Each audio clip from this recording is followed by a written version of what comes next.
Salam dan bahagia. Perkenalkan, nama saya Aji Rahma Adli dengan NIM 2019 012101.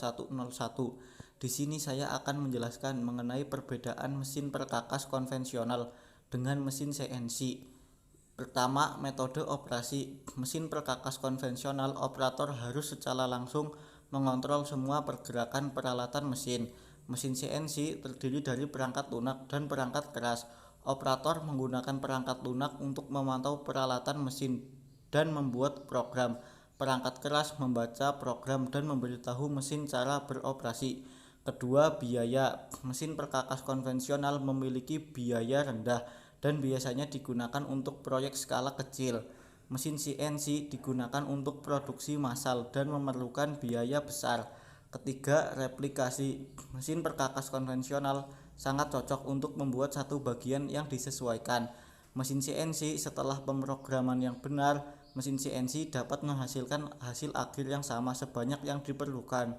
Keempat, tenaga kerja yang dibutuhkan. Mesin perkakas konvensional membutuhkan banyak pengetahuan, pelatihan, dan bakat-bakat. Keterampilan yang berbeda biasanya memerlukan banyak orang untuk menyelesaikan berbagai proses. Pada mesin bubut manual, setiap mesin harus memiliki teknisi ahli. Mesin CNC dengan pelatihan operator CNC yang tepat, operator dapat mengawasi beberapa mesin sekaligus. Setelah mesin diprogram, mereka dapat melakukan pekerjaannya sendiri hampir tanpa campur tangan manusia. Kelima, akurasi. Mesin perkakas konvensional sepenuhnya bergantung pada tingkat keahlian dan pengalaman operator. Mesin CNC menghilangkan faktor kesalahan manusia, berarti dapat memotong secara tepat setiap saat mengurangi kemungkinan kesalahan, mengurangi pemborosan produk, dan memastikan kualitas produk. Keenam, teknologi pengolahan. Mesin perkakas konvensional dalam proses pemesinan menentukan posisi datum, metode penjepitan, alat, metode pemotongan, dan lain-lain. Dapat disederhanakan, tetapi proses pemrosesan datanya lebih rumit dan faktor-faktor ini perlu dipertimbangkan. Mesin CNC dapat memiliki beberapa skema yang dapat mengatur beberapa bagian pemesinan dan alat pemesinan sebagai jalur utama. Proses tersebut memiliki karakteristik yang beragam. Selanjutnya, mesin CNC sistem open loop dan closed loop. Mesin CNC sistem open loop atau sistem loop terbuka. Loop terbuka mengacu pada sistem di mana komunikasi antara sistem pengontrol dan motor adalah satu arah seperti gambar ini.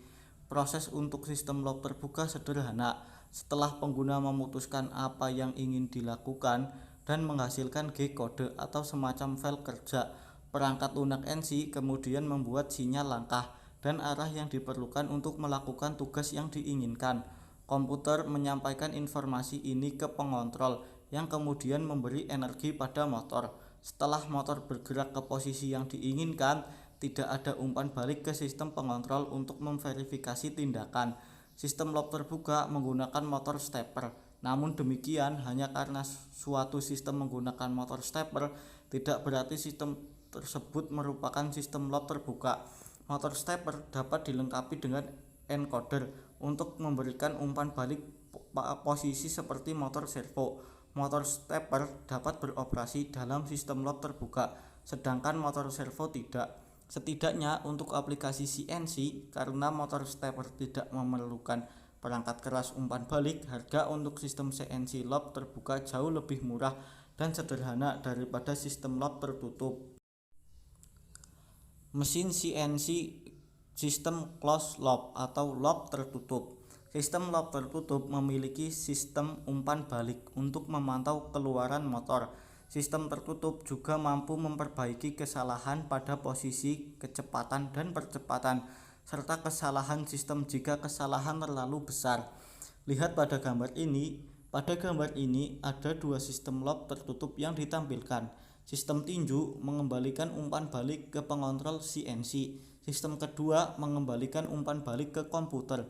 Jenis sistem pengontrol loop tertutup yang paling umum dalam jenis sistem ini encoder, glass scale, atau jenis perangkat analog lainnya bertanggung jawab atas sinyal umpan balik.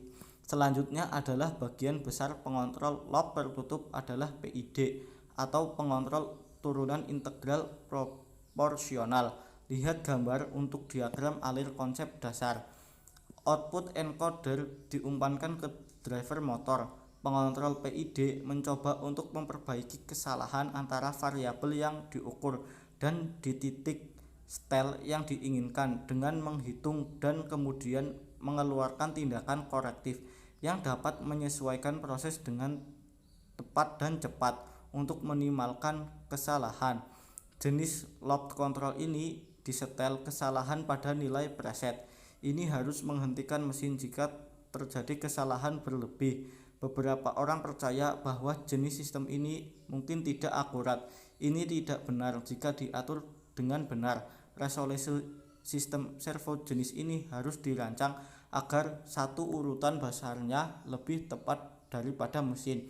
Dengan penyetelan ini, bahkan jika mesin mengalami kesalahan, masih kurang dari toleransi mesin. Jika pengontrol gagal saat 1, 2, 4 langkah keluar dari posisinya, resolusi sistem harus dirancang sehingga 1, 2, 4 langkah kurang dari toleransi mesin. Kerugian dari sistem loop tertutup adalah biaya dan kompleksitas. Pengontrol loop tertutup biasa lebih sulit disetel dan memiliki lebih banyak bagian yang bisa gagal. Demikian penjelasan ini. Terima kasih. Salam.